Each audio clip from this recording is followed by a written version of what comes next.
ଆକାଶବାଣୀ।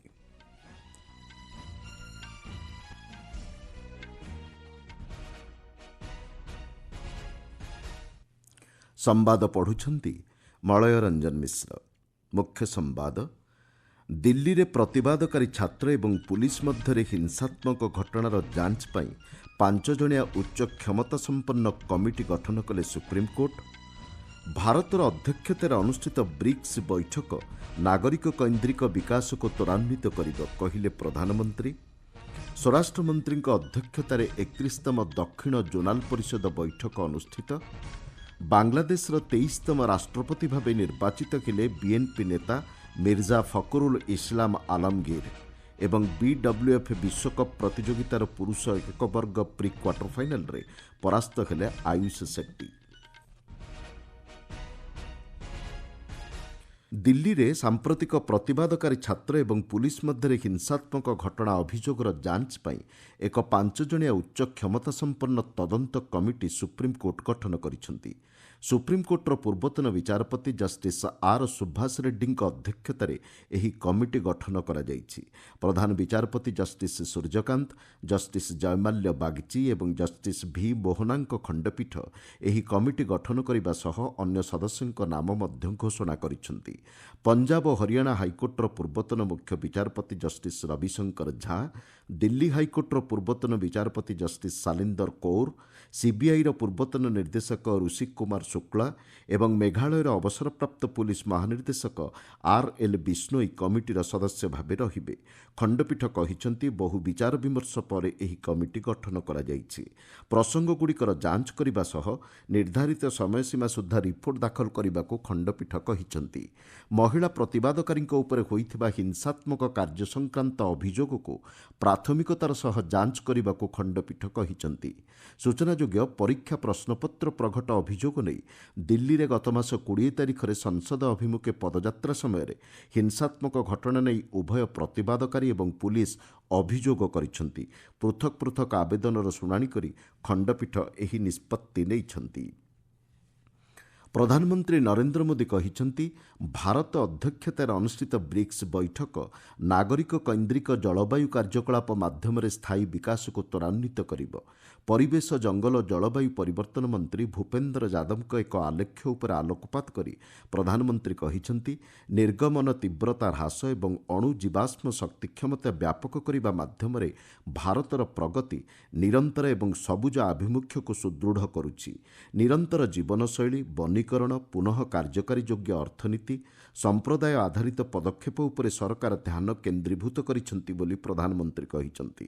ଭାରତର ଅଧ୍ୟକ୍ଷତାରେ ଅନୁଷ୍ଠିତ ବ୍ରିକ୍ସ ବୈଠକରେ ଭବିଷ୍ୟତ ରୂପରେଖ ନେଇ ଗ୍ରହଣ କରାଯାଇଥିବା ନିଷ୍ପତ୍ତି ଉପରେ ମନ୍ତ୍ରୀ ଶ୍ରୀ ଯାଦବ ତାଙ୍କ ଆଲେଖ୍ୟରେ ବର୍ଣ୍ଣନା କରିଛନ୍ତି। ସ୍ୱରାଷ୍ଟ୍ରମନ୍ତ୍ରୀ ଅମିତ ଶାହାଙ୍କ ଅଧ୍ୟକ୍ଷତାରେ 31ତମ ଦକ୍ଷିଣ ଜୋନାଲ ପରିଷଦ ବୈଠକ ଅନୁଷ୍ଠିତ ହୋଇଛି। ତାମିଲନାଡୁର ଚେନ୍ନାଇ ନିକଟବର୍ତ୍ତୀ ମହାବଳୀପୁରମ୍ଠାରେ ଅନୁଷ୍ଠିତ ବୈଠକରେ ଦକ୍ଷିଣାଞ୍ଚଳ ରାଜ୍ୟଗୁଡ଼ିକର ଶୀର୍ଷ ନେତୃତ୍ୱ ତଥା ବରିଷ୍ଠ ଅଧିକାରୀ ଯୋଗ ଦେଇଥିଲେ। ଆନ୍ତଃରାଜ୍ୟ ବିବାଦ, ସୁରକ୍ଷା ଏବଂ ବିକାଶ ପ୍ରସଙ୍ଗରେ ମତ ବିନିମୟ ହୋଇଛି। ବୈଠକରେ ତାମିଲନାଡୁ ମୁଖ୍ୟମନ୍ତ୍ରୀ ଜୋସେଫ ବିଜୟ, କର୍ଣ୍ଣାଟକ ମୁଖ୍ୟମନ୍ତ୍ରୀ DK ଶିବକୁମାର, କେରଳମ୍ ମୁଖ୍ୟମନ୍ତ୍ରୀ VD ସତୀଶନ୍, ତେଲେଙ୍ଗାନା ଉପମୁଖ୍ୟମନ୍ତ୍ରୀ ମଲ୍ଲୁ ଭାଟି ବିକ୍ରମାର୍କ, ଆନ୍ଧ୍ରପ୍ରଦେଶ ମୁଖ୍ୟମନ୍ତ୍ରୀ ଚନ୍ଦ୍ରବାବୁ ନାଇଡୁ, ପୁଡୁଚେରୀ ଉପରାଜ୍ୟପାଳ ଏବଂ ଆଣ୍ଡାମାନ ନିକୋବର ଦ୍ୱୀପପୁଞ୍ଜର ଉପରାଜ୍ୟପାଳ, ଲାକ୍ଷାଦ୍ୱୀପର ପ୍ରଶାସକ ଓ ବିଭିନ୍ନ ମନ୍ତ୍ରଣାଳୟର ବରିଷ୍ଠ ପଦାଧିକାରୀ ବୈଠକରେ ଯୋଗ ଦେଇଥିଲେ। ରୁଦ୍ଧଦ୍ୱାର ବୈଠକରେ ଏହି ରାଜ୍ୟ ଏବଂ କେନ୍ଦ୍ରଶାସିତ ଅଞ୍ଚଳଗୁଡ଼ିକ ସମ୍ମୁଖୀନ ହେଉଥିବା ଆହ୍ୱାନ ଏବଂ ଏହାର ସମାଧାନର ପନ୍ଥା ନିର୍ଣ୍ଣୟ କରିବା ନେଇ ଆଲୋଚନା ହୋଇଛି। ସ୍ୱାସ୍ଥ୍ୟସେବା ପାଣ୍ଠି, ଭିତ୍ତିଭୂମି ବିକାଶ, ପରିବେଶ ଏବଂ ଆଞ୍ଚଳିକ ସୁରକ୍ଷା କ୍ଷେତ୍ରରେ ସଂଘୀୟ ସହଯୋଗିତା ଉପରେ ବୈଠକରେ ଗୁରୁତ୍ୱ ପ୍ରଦାନ କରିଛନ୍ତି। ଭାରତୀୟ ଇସ୍ପାତ ପ୍ରାଧିକରଣ ଲିମିଟେଡ୍ ସେଲ୍ ଖଣି ଏବଂ ଖଣିଜ ବିକାଶ ଓ ନିୟନ୍ତ୍ରଣ ସଂଶୋଧନ ଆଇନ 2026କୁ ସ୍ୱାଗତ କରିଛି। ଗତ 17 ତାରିଖରେ କେନ୍ଦ୍ର ସରକାର ଏ ସଂକ୍ରାନ୍ତ ବିଜ୍ଞପ୍ତି ଜାରି କରିଛନ୍ତି। ଖଣିଜ କ୍ଷେତ୍ରରେ ଆକଳନଯୋଗ୍ୟ ଆର୍ଥିକ ବ୍ୟବସ୍ଥା ଏବଂ ଦୀର୍ଘକାଳୀନ ନୀତିଗତ ବ୍ୟବସ୍ଥା କାର୍ଯ୍ୟକାରୀ କରିବାରେ ଏହି ସଂଶୋଧିତ ଆଇନ ଉପଯୋଗୀ ସାବ୍ୟସ୍ତ ହେବ ବୋଲି ସେଲ୍ ପକ୍ଷରୁ କୁହାଯାଇଛି। ଇସ୍ପାତ ମନ୍ତ୍ରଣାଳୟ ପକ୍ଷରୁ ମିଳିଥିବା ସୂଚନା ଅନୁଯାୟୀ ଏହି ସଂସ୍କାର ନିବେଶ ଏବଂ ଉତ୍ପାଦନ କ୍ଷେତ୍ରକୁ ଅଧିକ ଉତ୍ସାହିତ କରିବ। ଆମଦାନୀ ନିର୍ଭରଶୀଳତା ହ୍ରାସ ହ୍ରାସ ପାଇବା ସହ ଖଣିଜ ଏବଂ ଶକ୍ତି ସୁରକ୍ଷା କ୍ଷେତ୍ର ଅଧିକ ସଶକ୍ତ ହେବ। ଖଣିଜ ଭିତ୍ତିକ ଶିଳ୍ପଗୁଡ଼ିକ ମଧ୍ୟରେ ପ୍ରତିଯୋଗିତା ବୃଦ୍ଧି ପାଇବ ବୋଲି ମନ୍ତ୍ରଣାଳୟ ଆଶାବ୍ୟକ୍ତ କରିଛି। ଆପଣମାନେ ସମ୍ବାଦ ଶୁଣୁଛନ୍ତି ଆକାଶବାଣୀରୁ। ବାଂଲାଦେଶର 23ତମ ରାଷ୍ଟ୍ରପତି ଭାବେ ବାଂଲାଦେଶ ନ୍ୟାସନାଲିଷ୍ଟ ପାର୍ଟି ବିଏନ୍ପି ନେତା ମିର୍ଜା ଫଖରୁଲ ଇସଲାମ ଆଲମଗୀର ନିର୍ବାଚିତ ହୋଇଛନ୍ତି। ଆଜି ଅନୁଷ୍ଠିତ ରାଷ୍ଟ୍ରପତି ନିର୍ବାଚନରେ 78 ବର୍ଷୀୟ ଆଲମଗୀର 255 ଖଣ୍ଡ ଭୋଟ ପାଇଛନ୍ତି। ସେ ତାଙ୍କ ନିକଟତମ ପ୍ରତିଦ୍ୱନ୍ଦ୍ୱୀ ଦକ୍ଷିଣପନ୍ଥୀ ବାଂଲାଦେଶ ଜମାୟତ ଏ ଇସଲାମୀ ଏବଂ ନ୍ୟାସନାଲ ସିଟିଜେନ୍ ପାର୍ଟି ସମର୍ଥିତ ପୂର୍ବତନ ସେନା ଅଧିକାରୀ ଓଲି ଅହମ୍ମଦଙ୍କୁ ପରାସ୍ତ କରିଛନ୍ତି। ଶ୍ରୀ ଅହମ୍ମଦ 88 ଖଣ୍ଡ ଭୋଟ ପାଇଥିଲେ। ମୁଖ୍ୟ ନିର୍ବାଚନ କମିଶନର ଏଏସ୍ଏମ୍ ନାସିରୁଦ୍ଦିନଙ୍କ ତତ୍ତ୍ୱାବଧାନରେ ଅନୁଷ୍ଠିତ ଏହି ନିର୍ବାଚନରେ ସଂସଦର ମୋଟ 343 ଜଣ ସଦସ୍ୟ ଭୋଟ ଦେଇଥିଲେ। 35 ବର୍ଷ ମଧ୍ୟରେ ପ୍ରଥମ ଥର ପାଇଁ ରାଷ୍ଟ୍ରପତି ନିର୍ବାଚନରେ ଏକାଧିକ ପ୍ରାର୍ଥୀ ପ୍ରତିଦ୍ୱନ୍ଦ୍ୱିତା କରିଥିଲେ। ନିର୍ଦ୍ଧାରିତ କାର୍ଯ୍ୟସୂଚୀ ଅନୁଯାୟୀ ବଙ୍ଗଭବନ ଦରବାର ହଲ୍ଠାରେ ଶ୍ରୀ ଆଲମଗୀର ଆସନ୍ତାକାଲି ରାଷ୍ଟ୍ରପତି ଭାବେ ଶପଥ ଗ୍ରହଣ କରିବେ। ଉପରାଷ୍ଟ୍ରପତି ସିପି ରାଧାକ୍ରିଷ୍ଣନ କହିଛନ୍ତି, ଦେଶର ବିକାଶରେ ନାଗରିକ ସେବା ଅତ୍ୟନ୍ତ ଗୁରୁତ୍ୱପୂର୍ଣ୍ଣ।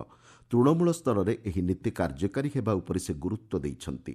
ଉତ୍ତରାଖଣ୍ଡର ମସୁରୀସ୍ଥିତ ଲାଲବାହାଦୁର ଶାସ୍ତ୍ରୀ ଜାତୀୟ ପ୍ରଶାସନିକ ଏକାଡେମୀରେ 2024 ବ୍ୟାଚ୍ ଭାରତୀୟ ପ୍ରଶାସନିକ ଅଧିକାରୀ ପ୍ରଶିକ୍ଷାର୍ଥୀଙ୍କ ଦ୍ୱିତୀୟ ପର୍ଯ୍ୟାୟ ତାଲିମ କାର୍ଯ୍ୟକ୍ରମର ଉଦ୍ଯାପନୀ ସମାବେଶରେ ଯୋଗଦେଇ ଉପରାଷ୍ଟ୍ରପତି ଏହା କହିଛନ୍ତି। ସେ କହିଛନ୍ତି, ଚରିତ୍ର ଏବଂ ସଚ୍ଚୋଟତା ହେଉଛି ଜନସେବାର ଭିତ୍ତିଭୂମି। ଯୁବ ପ୍ରଶାସନିକ ଅଧିକାରୀଙ୍କୁ ଜନସେବା ପ୍ରତି ସମର୍ପିତ ରହିବାକୁ ଉପରାଷ୍ଟ୍ରପତି ଆହ୍ୱାନ ଦେଇଛନ୍ତି। ସମାଲୋଚନା ଦ୍ୱାରା ବିଚଳିତ ନ ହୋଇ କାର୍ଯ୍ୟ ଏବଂ ନିଷ୍ପତ୍ତି ଉପରେ ଧ୍ୟାନ କେନ୍ଦ୍ରୀଭୂତ କରିବାକୁ ସେ ପରାମର୍ଶ ଦେଇଛନ୍ତି। ସମାଜ କଲ୍ୟାଣ ପାଇଁ ନିଷ୍ପତ୍ତି ଗ୍ରହଣ କରିବା ଏବଂ ସାଧାରଣ ଲୋକଙ୍କୁ ଉନ୍ନତ ସେବା ପ୍ରଦାନ କରିବା ଉପରେ ଉପରାଷ୍ଟ୍ରପତି ଗୁରୁତ୍ୱ ଦେଇଛନ୍ତି। ଏହି ସମାରୋହରେ ରାଜ୍ୟପାଳ ଗୁରୁମିତ ସିଂ ଯୋଗଦେଇ ରାଷ୍ଟ୍ର ପ୍ରଥମ ଭାବନାକୁ ପ୍ରତ୍ୟେକ ନିଷ୍ପତ୍ତିରେ ପ୍ରାଥମିକତା ପ୍ରଦାନ କରିବାକୁ ପରାମର୍ଶ ଦେଇଛନ୍ତି। ଝାଡ଼ଖଣ୍ଡ ଲୋକସେବା ଆୟୋଗ ଜେପିଏସ୍ସିର ଏକାଦଶରୁ ତ୍ରୟୋଦଶ ସଂସ୍କରଣ ପରୀକ୍ଷା ବାତିଲ ନେଇ ରାଜ୍ୟ ସରକାରଙ୍କ ନିଷ୍ପତ୍ତି ଉପରେ ଝାଡ଼ଖଣ୍ଡ ହାଇକୋର୍ଟ ରହିତାଦେଶ ଜାରି କରିଛନ୍ତି। ପରବର୍ତ୍ତୀ ନିର୍ଦ୍ଦେଶ ପର୍ଯ୍ୟନ୍ତ ଏହା ବଳବତ୍ତର ରହିବ ବୋଲି ଜଣିକିଆ ଖଣ୍ଡପୀଠ ନିର୍ଦ୍ଦେଶ ଦେଇଛନ୍ତି। ପରୀକ୍ଷା ଏବଂ ନିଯୁକ୍ତି ବାତିଲ ସଂକ୍ରାନ୍ତ ରାଜ୍ୟ ସରକାରଙ୍କ ପକ୍ଷରୁ ଗତ ମଙ୍ଗଳବାର ପ୍ରକାଶିତ ବିଜ୍ଞପ୍ତି ବିରୋଧରେ ଆଗତ 3ଟି ପୃଥକ ପୃଥକ ଆବେଦନର ଶୁଣାଣି କରି କୋର୍ଟ ଏହି ନିଷ୍ପତ୍ତି ନେଇଛନ୍ତି। ମନୋନୀତ ପ୍ରାର୍ଥୀଙ୍କୁ ପୁନଃ କାର୍ଯ୍ୟରେ ଅବସ୍ଥାପିତ କରିବାକୁ ଖଣ୍ଡପୀଠ ନିର୍ଦ୍ଦେଶ ଦେଇଛନ୍ତି। ଉପଯୁକ୍ତ ପ୍ରକ୍ରିୟା ଏବଂ ନୀତି ଅନୁସରଣ ନ କରି ମନୋନୀତ ପ୍ରାର୍ଥୀଙ୍କୁ କାର୍ଯ୍ୟରୁ ଅନ୍ତର କରାଯାଇପାରିବ ନାହିଁ ଦୃଷ୍ଟିକୋଣ ଆଧାରରେ କୋର୍ଟ ଏହି ନିଷ୍ପତ୍ତି ନେଇଛନ୍ତି। ଏହି ମାମଲାଗୁଡ଼ିକରେ ପକ୍ଷ ରଖିବାକୁ କୋର୍ଟ ରାଜ୍ୟ ସରକାର ଏବଂ ଜେପିଏସ୍ସିକୁ ନିର୍ଦ୍ଦେଶ ଦେଇଛନ୍ତି। ମାମଲାର ପରବର୍ତ୍ତୀ ଶୁଣାଣି ଆସନ୍ତା ମାସ 15 ତାରିଖକୁ ଧାର୍ଯ୍ୟ ହୋଇଛି। ସୂଚନାଯୋଗ୍ୟ, ଏହି ପରୀକ୍ଷାଗୁଡ଼ିକ ମାଧ୍ୟମରେ ମନୋନୀତ ହୋଇଥିବା 342 ଜଣ ପ୍ରାର୍ଥୀ କାର୍ଯ୍ୟ କରୁଛନ୍ତି। ସରକାର ଜାରି କରିଥିବା ବିଜ୍ଞପ୍ତି ଅନୁଯାୟୀ 22ଟି ପରୀକ୍ଷାକୁ ବାତିଲ କରିଥିବା ବେଳେ 6ଟିର ପ୍ରକ୍ରିୟାକୁ ସ୍ଥଗିତ ଏବଂ 17ଟିକୁ ତଦନ୍ତ ପରିସରଭୁକ୍ତ କରିଛନ୍ତି। ନୂତନ ଓ ନବୀକରଣୀୟ ଶକ୍ତି ମନ୍ତ୍ରଣାଳୟ ଅଧୀନରେ ଦେଶରେ ଜାତୀୟ ସବୁଜ ହାଇଡ୍ରୋଜେନ୍ ମିଶନ କାର୍ଯ୍ୟକାରୀ ହେଉଛି। ଏ କ୍ଷେତ୍ରରେ ଏକ ଶକ୍ତିଶାଳୀ ଘରୋଇ ଇକୋସିଷ୍ଟମ ସୃଷ୍ଟି କରିବା ଏବଂ ହାଇଡ୍ରୋଜେନ୍ ଉତ୍ପାଦନ, ବ୍ୟବହାର ଓ ରପ୍ତାନୀରେ ଭାରତକୁ ଏକ ବିଶ୍ୱ କେନ୍ଦ୍ର ଭାବେ ସ୍ଥାନିତ କରିବା ଲକ୍ଷ୍ୟରେ ଏହି ମିଶନ କାର୍ଯ୍ୟକାରୀ ହେଉଛି। 2023 ଜାନୁଆରୀ ମାସରେ କେନ୍ଦ୍ର କ୍ୟାବିନେଟ୍ ଦ୍ୱାରା ଅନୁମୋଦିତ ଏହି ମିଶନ ଆସନ୍ତା 2029-30 ଆର୍ଥିକ ବର୍ଷ ପର୍ଯ୍ୟନ୍ତ କାର୍ଯ୍ୟକାରୀ ହେବ। ଏଥିପାଇଁ ପ୍ରାରମ୍ଭିକ ପର୍ଯ୍ୟାୟରେ 19,744 କୋଟି ଟଙ୍କା ବ୍ୟୟବରାଦ କରାଯାଇଛି। ଉତ୍ତରପ୍ରଦେଶର ଗ୍ରେଟର ନଏଡାଠାରେ ପ୍ରତିଷ୍ଠିତ ହୋଇଥିବା ଏନ୍ଟିପିସି ସବୁଜ ହାଇଡ୍ରୋଜେନ୍ ମୋବିଲିଟି ଷ୍ଟେସନ ଏ କ୍ଷେତ୍ରରେ ସଫଳତାର ସହ କାର୍ଯ୍ୟ କରୁଛି। ବିଡବ୍ଲ୍ୟୁଏଫ୍ ବିଶ୍ୱକପ୍ ପ୍ରତିଯୋଗିତାର ପୁରୁଷ ଏକକ ବର୍ଗର ପ୍ରି କ୍ୱାର୍ଟର ଫାଇନାଲରେ ଭାରତୀୟ ବ୍ୟାଡମିଣ୍ଟନ ଖେଳାଳି ଆୟୁଷ ସେଟ୍ଟି ଇଣ୍ଡୋନେସିଆର ଅଲ୍ ୱେ ଫରହାନଙ୍କଠାରୁ ପରାସ୍ତ ହୋଇଛନ୍ତି। 19-21 ଏବଂ 11-21 ସେଟ୍ରେ ସେଟ୍ଟି ହାରିଯାଇଛନ୍ତି। ମହିଳା ଡବଲ୍ସରେ ଭାରତୀୟ ଯୋଡ଼ି ତ୍ରିଶା ଜଲି ଏବଂ ଗାୟତ୍ରୀ ଗୋପୀଚାନ୍ଦ କ୍ୱାର୍ଟର ଫାଇନାଲ ପର୍ଯ୍ୟାୟକୁ ଉନ୍ନୀତ ହୋଇଛନ୍ତି।